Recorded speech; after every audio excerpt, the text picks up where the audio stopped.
오늘부터 5주간 매주 토요일 샌드박스 게이밍 그리고 프로간절러 PS와 함께 롤 대회를 더 재미있게 볼 수 있는 방법을 영상으로 알려드리겠습니다. LCK 서머 플레이오프도 다가오고 멀리 가면 롤드컵까지 봐야 하니 최대한 많은 정보, 알찬 정보들을 모아 전달해드릴게요. PS만의 느낌도 곁들여서 말이죠. 오늘은 그 첫 번째 시간 벤픽에 대한 모든 것들을 풀어보겠습니다. 모든 공식 경기의 첫 시작이 벤픽인 만큼 이번 컨텐츠의 시작도 벤픽에 대한 이야기로 준비해보았습니다. 시작해보죠. 벤과 픽, 쉽게 말해 우린 이거 까다로우니까 벤, 그리고 우린 이거 할 거야, 픽. 하지만 매 경기마다 벤픽 싸움으로 많은 선수들, 코치들이 고민을 거듭합니다. 일단 벤부터 짚어보죠. 벤은 두 단계로 나뉘어 진행됩니다. 처음에 각 팀마다 3장의 벤 카드를 사용하고 순서는 블루팀부터 번갈아 가면서 사용하죠. 이후 각 팀마다 3명의 챔프를 픽하면 두 번째 벤 페이지에 들어갑니다. 여기선 레드팀부터 벤을 시작하여 각 팀마다 또 2장씩 번갈아 가면서 벤 카드를 더 쓰죠. 여기까지 이제 기본적인 틀이고, 첫 번째 벤 단계에서 각 팀마다 고려하는 게 무엇인지 한번 정리해 보겠습니다.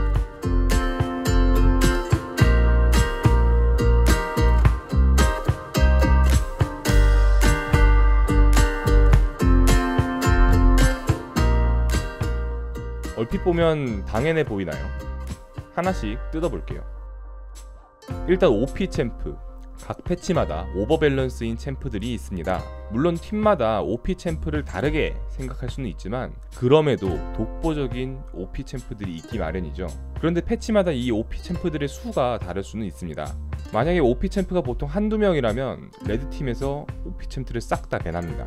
블루팀은 자기가 밴을 안하고 레드가 이제 풀면 그 카드를 가져오면 되니까요. 즉, 이 경기에서 OP 챔프에 대한 통제권은 어찌 보면 레드가 쥐고 있는 거죠. 레드팀이 선픽으로 가져갈 만한 OP 챔프들을 이제 풀고 그걸 이제 카운터 치는 전략을 들고 온다거나, OP 챔프를 한 3-4개 정도 풀고 너 1개 먼저 가져가, 내가 2개 가져갈게 라고 심리전을 건다거나 이런 식으로 말이죠. 상대가 노골적으로 잘하는 카드들은 일단 밴을 하는 게 보통 좋습니다. 예전에는 신인 선수들이 장인 출신인 경우가 많으니 장인챔을 잘라주는데 밴 카드를 쓰기도 했었는데 요즘은 뭐 그런 풍경까지 잘 보이지는 않고요. 이전의 대회에서 임팩트가 있었던 픽들을 저격해서 자르는 게 보통입니다. 예를 들면 최근 큐베 선수의 케넨이라던가 페이커 선수의 니코 등 시그니처 픽들이 또 있죠. 3번의 경우에는 일반 시청자 입장에서는 좀 알기가 쉽지가 않죠. 그러나 이제 솔랭 전적 같은 경우에는 그나마 좀 파악을 해낼 수 있습니다. PS 유튜브를 보셔도 맥락을 조금은 짚으실 수 있을 텐데요.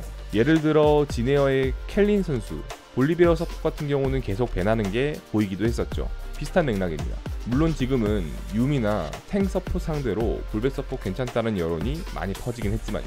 4번은 좀 더 특수한 경우죠. 예를 들어서 우리가 끊어먹는 게 일상인 그런 조합을 준비해왔다. 탐켄치가 매우 까다로울 수 있습니다. 그런 경우에 이제 탐켄치 밴, 이런 식으로 미리 차단해주는 경우도 있습니다. 그러나 보통 이 케이스는 첫 번째 밴 페이지 때부터 각을 잡기보다는 어느 정도 조합의 윤곽이 잡힌 뒤 두 번째 밴 페이지부터 고려하는 게 보통입니다. 설명만 이제 주구장창 했는데요. 실제 예시와 함께 한번 살펴보겠습니다. 샌드박스 게이밍이 앞으로 아프리카, 킹존, SK 팀들과 경기를 앞두고 있기 때문에 오늘은 이제 킹존 대 아프리카, 그리핀 대 SKT 경기를 각각 들고 와봤습니다. 최근에 화제가 되었던 킹존과 아프리카의 경기입니다. 각 팀의 첫 번째 밴을 좀 살펴볼게요. 일단 아프리카가 레드팀이죠. 설명드렸던 것처럼 OP 챔프와 상대가 잘하는 카드를 잘라주어야 한다. 기억하시겠죠? 그만큼 밴카드가 모자랄 수는 있습니다. 9.14 패치 가장 고평가를 받는 픽은 코르키입니다. 그리고 유미 역시 서포트 중에서 OP라 생각이 되어서 같이 잘라준 모양이고요. 카서스는 커즈 선수 저격픽입니다. 커즈 선수 최근 솔랭을 보면 카서스로 18승 2패를 기록하여 솔랭 2위를 찍고 있고요. 그리고 대회에서도 서머 기간 동안 카서스를 총 4번 꺼내어서 3승 1패를 기록했습니다. 그냥 카서스를 아주 잘하는 선수죠. 반대로 이제 킹존은 블루팀이다 보니까 여유롭게 좀 밴을 하는 편입니다. 일단 탑, 미드, 서폿 모두 갈 수 있는 카르마를 밴했죠. 보통 이렇게 포지션 스왑이 자유로운 챔프들은 밴픽 심리전이 걸기가 너무 좋아서 많이들 밴을 하는 편입니다. 심지어 카르마 같은 경우는 정말로 어디든 갈 수 있는 챔프이기 때문에 9.15 패치에 들어와서 한 번 더 대회 때문에 저격 너프를 받기도 했죠. 마찬가지로 탑, 미드, 정글 다 갈 수 있는 변수 덩어리 사일러스도 밴을 했고요. 서포 쪽에 OP 계열 그나마 좀 무난한 노틸러스까지 좀 밴을 한 모습입니다. 하나 더 예시를 볼게요. 이번에는 그리핀과 SKT 간의 경기였습니다. 특히 이제 9.13 패치부터는 서포 쪽 대거 밴하는 경우가 많이 보입니다. 대표적인 OP 계열 챔프들이 이제 럭스, 유미, 탐켄치, 그 뒤를 이제 노틸러스, 알리스타, 쓰레쉬, 파이크가 대회에서는 좀 많이 나오는 픽들인데 9.14 패치에 이제 서포 쪽 메타가 확 바뀌긴 했는데 그래도 LCK는 기존에 해왔던 대로 서포트를 견제해주는 게 아직 남아 있습니다. 팀마다 서폿에 대한 평가가 아직 크게 다르지 않은 건지 모르겠네요. 여튼 SKT는 서폿과 스왑 가능성이 있는 카르마 역시 밴을 했고요. 그 외에 서폿계 OP라고 불리는 럭스나 유미를 같이 잘라주었습니다. 코르키를 풀어주었다는 거는 이제 너희 가져가려면 가져가 뭐 이런 의도로 보시면 되겠죠. 반면 그리핀은 페이커의 니코, 테디의 바루스, 그리고 칼리스타 이런 아이들을 좀 잘라주면서 상대가 잘하는 것들 위주로 밴을 했습니다. 이러면 양 팀은 어떤 챔프를 먼저 가져와야 할지 이제 머리를 엄청 쓰고 있겠죠. 첫 번째 밴 이후에 픽을 어떻게 하는지 예시와 함께 바로 설명을 해보겠습니다. 일단 다시 킹존과 아프리카 경기. 킹존은 이제 예전부터 LCK에서 고평가받고 있는 세주아니 정글을 먼저 가져옵니다. 세주아니 하나만으로도 팀의 이니시, 안정성을 모두 갖출 수 있기 때문인데요. 물론 최근에 세주아니를 이제 트런들 정글로 카운터 치는 모습이 나오기도 했었는데 일단 그래도 세주아니는 좋다라고 평가한 거겠죠.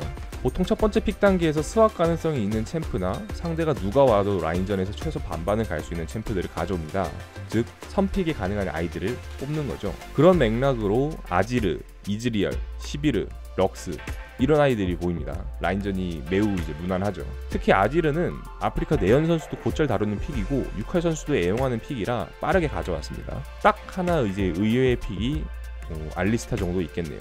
아무래도 이제 내부적으로는 9.14 패치 럭스의 힘이 많이 빠졌고 11을 상대하기에도 조합의 이니시 능력을 갖추는 데에도 알리스타가 좀 더 쓸만해진 게 아니냐라고 평가한 것 같습니다. 한 경기 더 볼게요. 이번 구도에서는 SKT가 코르키를 가져가도 우린 상관없어 라는 식으로 풀었지만 그리핀은 코르키보다는 원딜 쪽 고평가받는 이즈리얼을 불러왔습니다.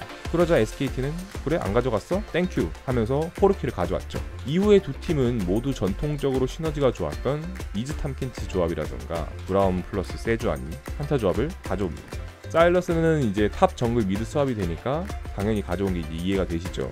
이처럼 기본 맥락을 파악하고 나서 보면 뱀픽이 어느 정도 공식적으로 흘러가는 것도 있구나, 약간 팀마다 챔피언 선호가 다른 것에서부터 뱀픽이 좀 살짝씩 이제 틀어지는구나 느껴지실 겁니다.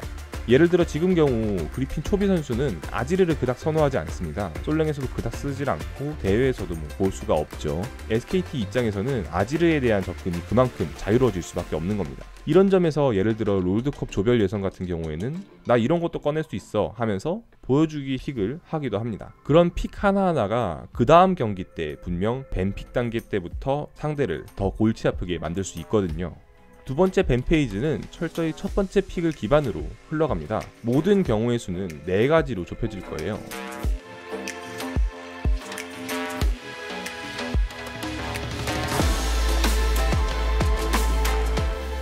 그리고 보통 2번, 3번 케이스에 대해서 밴을 할 겁니다. 두 번째 밴은 레드팀부터 이루어진다고 했었죠. 예를 들어 레드팀 입장에서 2번의 경우 그닥 신경 쓸 대상은 아닙니다. 적당히 보면서 카운터를 찾으면 되니까 머리 아플 일이 없죠. 그래서 스왑 가능성이 있는 픽들이 고평가를 받는 겁니다. 분명 상대 고른 저 픽이 정글 같은데 알고 보니 탑이더라. 5개 챔프를 다 뽑고 나서도 뭐야 탑인 줄 알았더니 미드였네? 이런 심리전이 가능해진다는 거죠. 다시 실제 경기로 돌아와서 레드팀 입장에서 3번 케이스가 가장 견제하기가 좋다라는 것을 확인해 보겠습니다. SKT 대 그리핀 경기에서 나는 뽑았는데 상대는 안 뽑은 것 같은 그런 라인, SKT는 정글이라고 판단을 했습니다. 이번 시즌 타전 선수는 정글로 사일러스를 쓴 적이 없고 솔랭에서도 사일러스를 자주 활용한 모습이 아니었습니다. 이런 데이터를 기반으로 저건 아마 미드 사일러스일 거다 라고 생각했을 겁니다. 왜냐하면 초비는 사일러스를 대회에서 4번 꺼낸 적이 있고 도란 선수는 최근에 출전하여 스플릿 챔프 위주로만 꺼냈었기 때문이죠. 그러니 우리는 뽑았는데 상대는 안 뽑은 라인? 정글 뭐 이런 판단이 가능했고, 실제로 세주안이 상대로 카운터다 평가를 받고 있는 트런드를 추가로 더 잘라준 모습이죠. 그리고 트런들만 없으면 딱히 세주안이가 정글 상성이 밀린다 생각하지는 않은 모양입니다. 더 추가 정글밴이 없죠. 그러면 어느 라인을 견제해주느냐, 둘 다 이제 안 뽑은 라인들 한번 살펴볼게요. SKT 입장에서는 탑이죠. 그리고 탑에서 케넨은 최근 매우 강력한 모습을 보여왔기 때문에 밴을 해주는 모습입니다. 그리핀 입장에서는 사일러스가 미드일지 탑일지 안 알려준 동시에 우리가 사일러스를 쓴다면 까다로울 만한 탑 OP 챔프들 아트록스와 레넥톤을 잘라줍니다. 그래서 이제 대회를 좀 많이 보신 분들은 두 번째 밴 페이지 때는 어느 정도 예측하면서 경기에 몰입해보는 것도 또 다른 재미가 될 수 있습니다. 이전에 킹존과 아프리카 경기도 한번 예측해보면서 몰입해볼까요? 아프리카의 입장에서 우리가 뽑았는데 상대는 뽑지 않은 픽, 미드라인이죠. 킹존은 정글을 뽑았는데 아프리카는 뽑지 않았고요. 그렇기 때문에 아프리카는 미드와 탑 쪽, 킹존은 탑 쪽과 정글 쪽을 견제할 겁니다. 탑에는 아직 아트록스, 케넨, 니코, 카밀 정도가 살아있고, 미드는 내연 선수가 니코를 특히 잘 썼죠. 특히 내연 선수는 대회에서 3개의 챔피언을 잘 썼는데 상대가 그라가스를 가져간 건 아니니 야스오는 딱히 안 할 것 같고, 아지르는 가져왔고, 니코, 밴하면 추력 챔프를 다 잘라낼 수도 있겠네요. 정글은 세주안이 카운터 트런들이나 뭐 무난히 쓸만한 리신, 자르반, 렉사이, 앨리스나 카서스는 상대 미드가 아지르이니까 AP, AD 밸런스 때문에 나오기 힘들 거다 라고 생각할 수도 있고요. 한번 그럼 이제 정답을 볼까요? 보시다시피 아프리카는 니코 저격밴을 했습니다. 그리고 탑에서 까다로울 만한 카밀을 잘라주었죠. 킹존은 세주아니를 지키기 위해서 리신과 자르반을 밴했습니다. 근데 이제 트런들이 살았죠. 그래서 아프리카는 트런들을 가져오고 끝까지 탑을 숨깁니다. 킹존도 탑에 무난한 스플릿 챔프인 케넨을 가져오고 이제 미드를 오픈해야 되는데 수성의 대가 빅토르를 꺼냅니다. 이런 게 이제 좀 밴픽 단계에서 저희가 예측할 수가 없는 변수 픽이라고 볼 수 있죠. 빅토르 같은 경우는 좀 오랜만에 보는 픽인데요. 사실 너무 수동적인 픽이라 요즘 잘 안 보이긴 했는데 팀 내 평가로는 할만하다였나 봅니다. 그러자 이제 아프리카는 라이즈 탑을 꺼냅니다. 원조 스플릿 대장이죠. 이제 좀 흐름이 잡히시나요? 두 번째 밴 페이지에서 또 다른 의미로 견제해주는 게 이제 챔피언 간의 시너지입니다. 만약 상대가 그라가스 정글을 뽑았다, 야스오 컷, 상대가 자야를 뽑았다, 라칸 컷, 뭐 이런 식이죠. 그래서 보통 조합이 안 깨지도록 첫 번째 픽 단계에서 세트로 많이들 가져갑니다. 아니면 상대 밴 카드를 좀 의도적으로 하나 빼는데 쓸 수도 있겠죠. 오늘은 밴픽의 원리 그리고 기본 틀을 살펴보았습니다. 아는 만큼 보인다는 말이 있듯이 이제는 대회 밴픽을 보실 때 더 재미있게 볼 수 있지 않으실까 싶습니다. 그리고 당연 오늘 내용은 어디까지나 기본 중에 기본, 정말 기본적인 틀이기 때문에 이거 외에 더 많은 변수들이 밴픽 단계에는 존재합니다. 실제로 샌드박스 게이밍 역시 더 다양한 포인트들을 고려하고 연구하고 또 고심하기 때문에 결국 우리가 환호성을 지를 만한 멋진 밴픽이 나오기도 하는 거죠. 관전하는 입장에서 큰 흐름 정도만을 짚어보았다, 이 정도로만 알고 보면 실제 밴픽 단계에서부터 더 재미있게 볼 수 있을 겁니다. 그 정도로 이해를 해주시면 좋을 것 같네요.